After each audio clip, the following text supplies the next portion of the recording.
I'll read it first, and then I'll tell you the story if you have any questions. Okay. This is how we used to do it anyways, isn't it? That's right. Yeah. We have too many long setups. Yeah. Go for it. It's called Old Man Brown. Old as in O-L-E, because that's the way it's pronounced. Old Man Brown. Oh, okay. Jeanette, her husband, and their 3 children, who were 2, 3, and 4, plus 2 dogs, had just moved to Trinidad in 1968, the 16th of their 36 moves. They had moved frequently for Tom's job. He was a senior specialist with an oil company. No, not Irving. And he worked on oil rigs.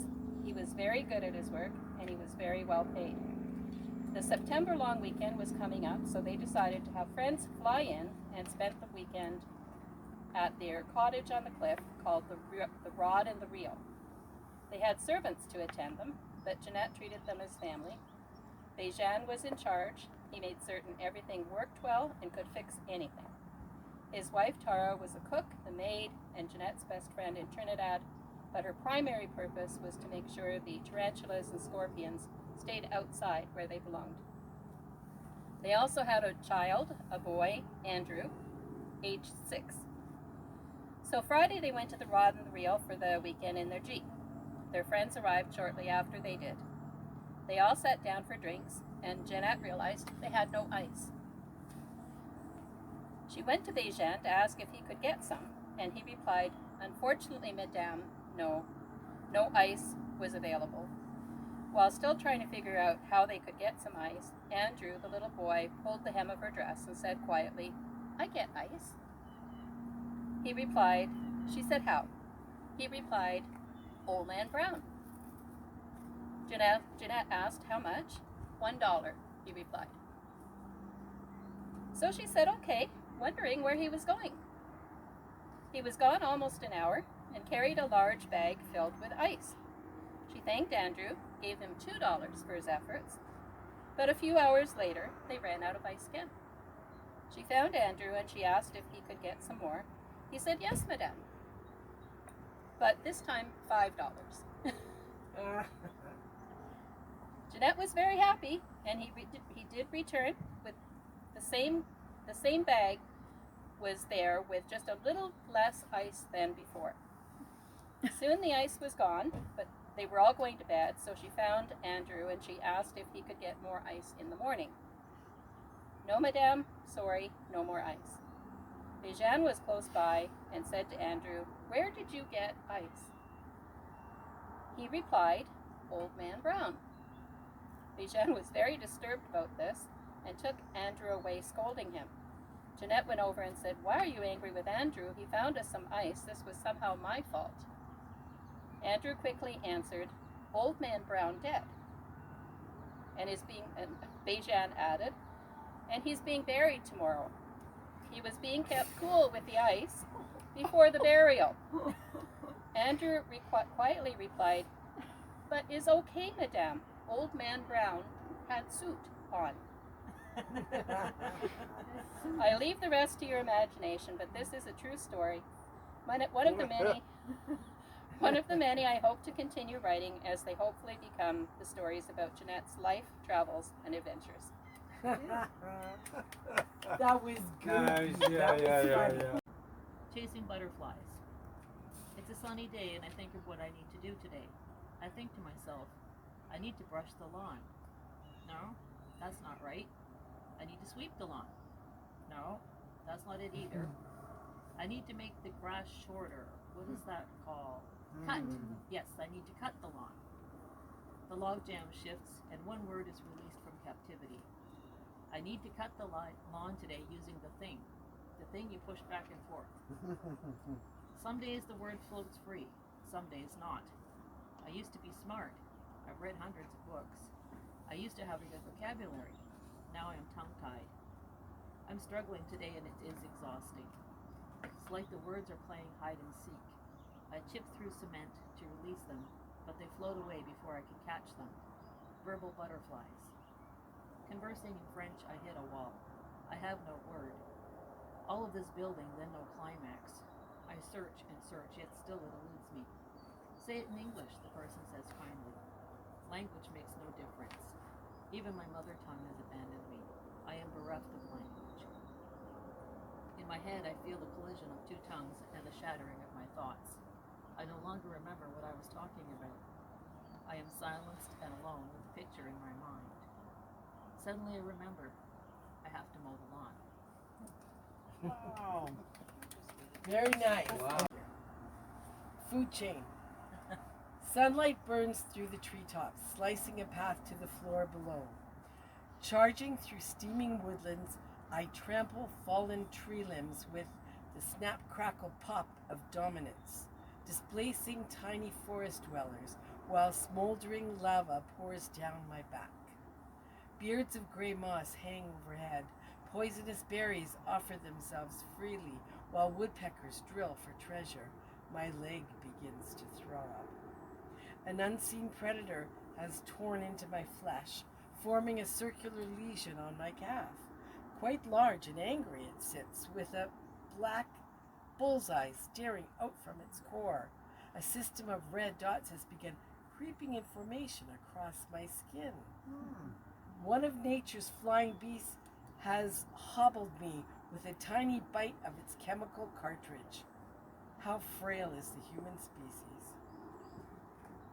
Wow. Laid low by I don't a little remember that. bug. It's called Chico.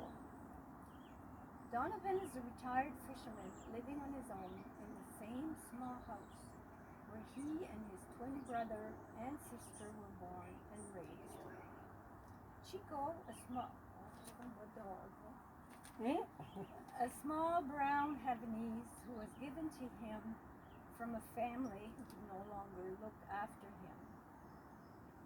And now, Chico was his constant companion, running behind his truck, jumping up and down from the front seat. Small window facing the back of the truck was Chico's favorite space to look outside. One road leading to the beach and all the land on each side belonged to the same family tree. The adjoining community felt that because they looked poorer and not as sparkly clean as they should be, they were looked down upon. One story told by an elder of the adjoining community was that he was sent over to a house where they made and sold butter to the neighbors.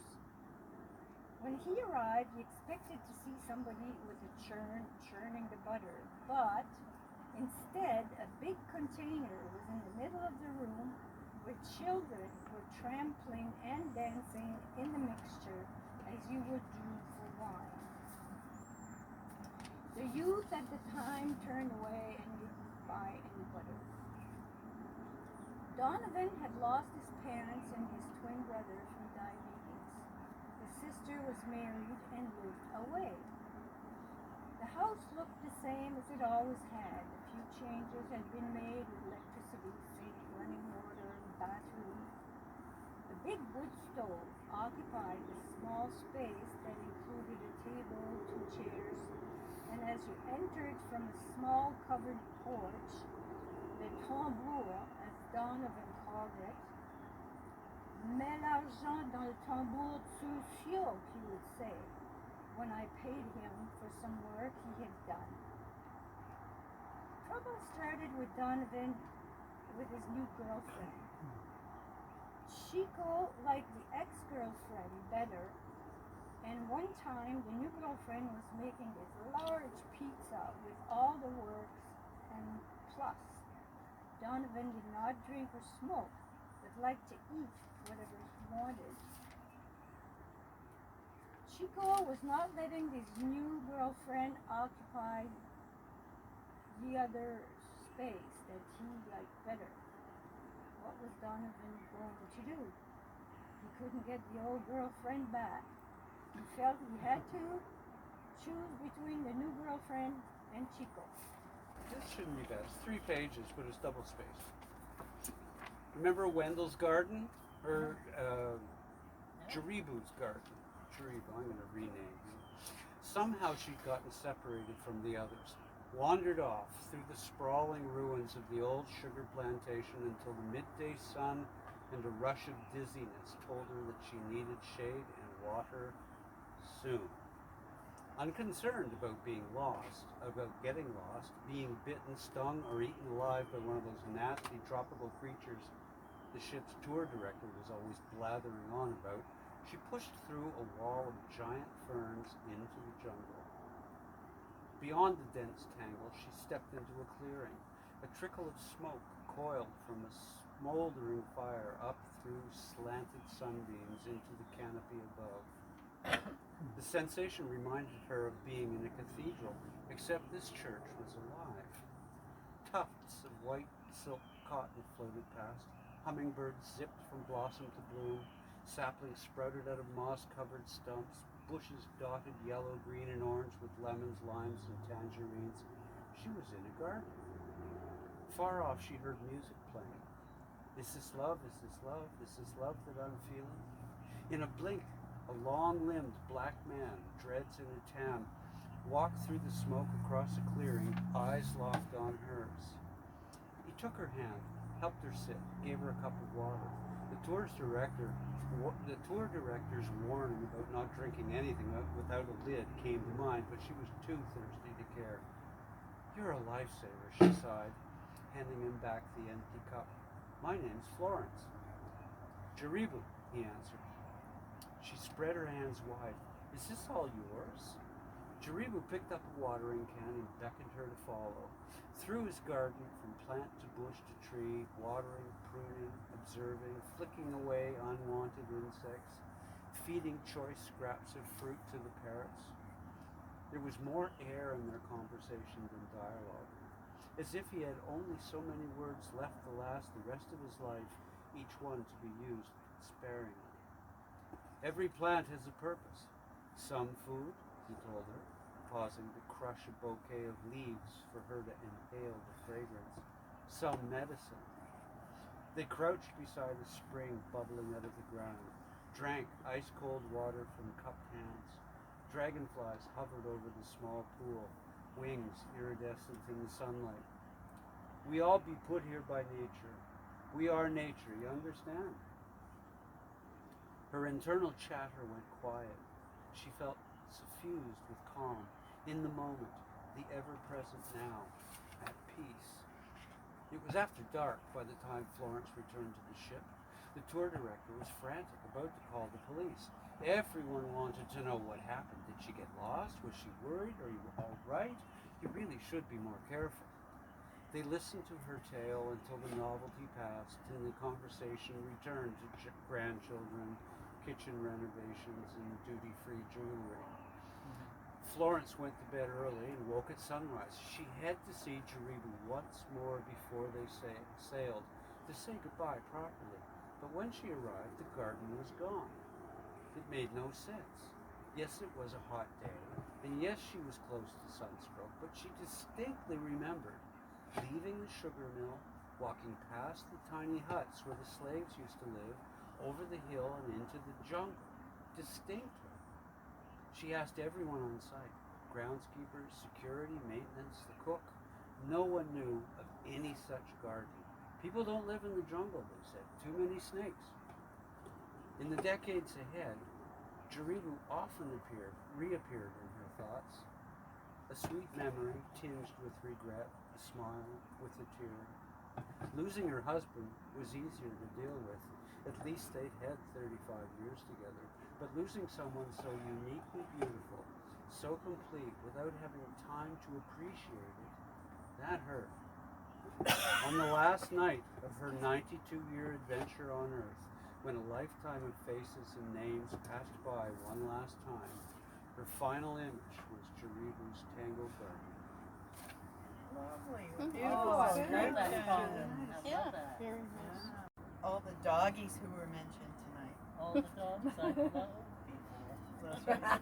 I'm going to share a poem I wrote called Walking the Dog. The sylvan sanctuary envelops arms of pine bend to welcome the forest floor.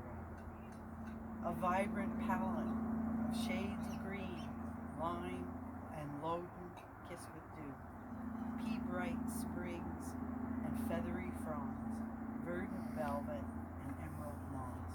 A celebration of spring's abundant renewal.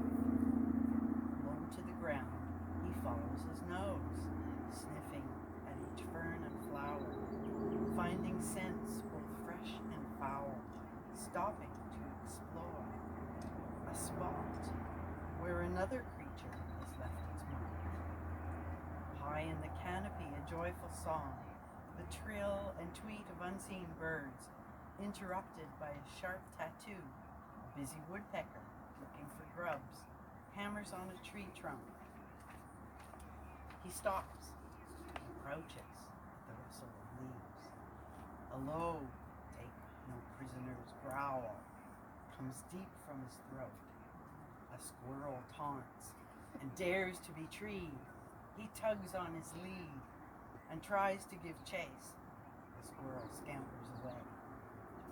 We continue down the woodland path, finding tranquility, reveling in solitude, each from our own perspective. Right on. Very nice. Yeah. Yeah, that's a great doggy poem. At once, go quietly. Do not return at night when sleep is right. Blast the music. Turn on the TV. Lights on. Concentrate on me. Thought after thought, like a play in fast forward. Faster and faster, feels like torture. Heart beating like a jackhammer. Can't breathe. Just breathe. All is in clamor. Feels like hours, leaves me with no power. Just dread, all is in red. Sound the alarm. Save me from harm. Anxiety. Leave at once. Go quietly. I like that. It's nice and tight. The river. Brilliant sun. Diamond water. Glassine islands buffer geese and ducks.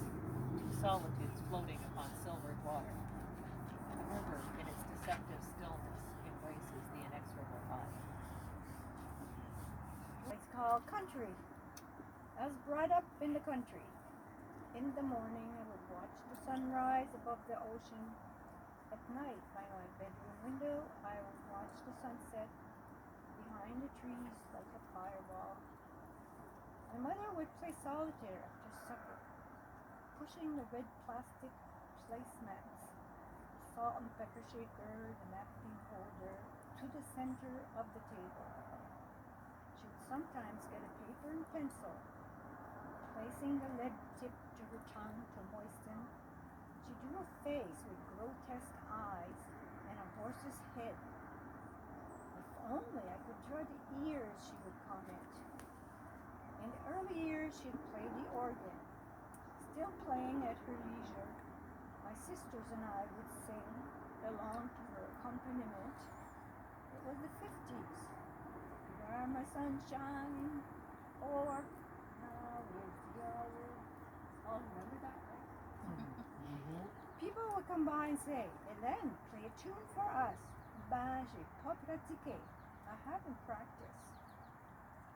Practicing would have been a pleasant activity, but raising 4 children, farming at the beginning of her married life, getting up early to feed the animals, doing laundry by hand, who has time to practice the organ? I guess that's it. Oh, And this is called Buried Treasure. Yeah, I know you like this one. I do. Yeah. Dive into the river. Through the mirrored surface into the pool of memories. I swim upstream against the current, back in time to my baby days. Scenes drift by like fallen leaves caught in the flow. A career, first glimpse of my future wife, a favorite teacher, baseball in the park, hoarding chestnuts, a cherry red tricycle with white wall tires and handlebar streamers, kindergarten sing-alongs, row, row, row your boat gently through these sun-drenched waters, merrily, merrily, merrily, merrily, into the sparkling shadows. The flow pushes me into a dark backwater of gnarled tree roots and moss-covered rocks where dark memories lurk. Mom's hands, too crippled by arthritis to open a jar. Missed opportunities, bad behavior, old friends gone. Sunshine silhouettes my shape on the riverbed. A pulsing lacework of light dances across a million river rocks, polished clean and round like birds' eggs. Time smooths all edges. Crawling through the shadows, pebbles tickle my tummy. How old am I now? 3? 2? Perched high on my parents' bed, wearing cotton shorts, suspenders, and tiny white booties with scuffed toes, playing with my favorite toy, a tin box, royal blue, golden filigree, lions and unicorns on the sides, leaves and flowers along each edge. The lady on the front wears a crown and a green necklace. A man on the back in uniform with colored ribbons on his jacket. I pop the lid, open the tin, and plunge my hands up to my elbows in cool treasure. A tinkling, clicky-clacky whoosh spills across the bedspread. A cascade of buttons, buttons, and more buttons, smooth and round like nickels and dimes, big, small, thick, thin, plain and fancy, white ones, black ones, red, yellow, and green.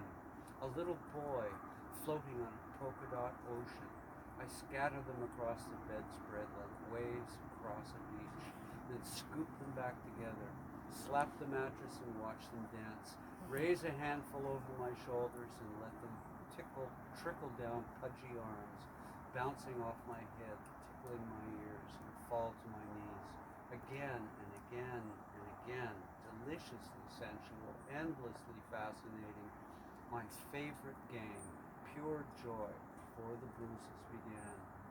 I have reached my destination and found what I was looking for, my earliest memory, Mom's button box. I love that story. Yeah. We heard a lot about dogs. I don't have dogs, but I have children. Oh, So, photographs. Sun rays tantalize the stained glass suspended in my open window, swaying in a northern breeze. The beveled pane glistens with crumbling glass crystals. Adrift in a watercolor afternoon, my mind floats in an iridescent bubble, shielded from the outside world, searching for ideas lost on my pillow. My children sit motionless on the desk. Large smiles poke out at me from their vined metallic perch. Their photographs silent statues, proof of a sweeter time when a child's adoration was a gift not earned. I've always been a rebel. That mixture of inventiveness and daring has often led me down the path of adventure, discovery, and risk. I started very early. I still feel illicit exhilaration when I recall one sunny summer day when my mother was hanging out the wash in our backyard. She had put me in my playpen for safekeeping. I had spent many hours exploring the construction and features of my jail. I knew it well. It was about 4 feet square. I love this one. Excuse me. With sturdy rails all around and a wooden floor that folded in the middle so that the playpen could be easily collapsed for transport. It had swivel casters with wheels on each corner. I sat in the center of my pen, ignoring my toys. I peered between the wooden slats, out beyond the open gate, and down the driveway to the street. I gave the wooden floor a couple of good kicks in one corner, and the center seemed to buckle out. I stood and gripped the railing. With a few pushes and pulls, I was able to dislodge the floor and get the wheels rolling in the direction I wanted to go. My mother continued to give her full attention to pinning and smoothing. She had no idea that I was about to escape. Down the driveway I rolled, out the gate and toward the street. I made a sharp right and the wheels hit the smooth surface of the sidewalk. I reveled at the wind in my hair. My little feet, new to the art of running, maintained a steady 1-2, 1-2 beat on the concrete. This was freedom. What an adventure. I was picking up speed. My fingers wrapped tighter around the railing. The front wheels hit the curb at the corner. I was pitching forward. My feet lost contact with the ground. That momentary thrill of sailing weightless through the air would soon end, painfully. I felt my mother's firm grip lift me up and out of the playpen, which continued on its frenzied path until it crashed to a stop in the street. I was breathless with delight and bravado. What a ride! And I looked at my mother's face. Uh-oh. Just wait until your father gets home, was all she said. I love That's that. a great all story. all our lives. That's a really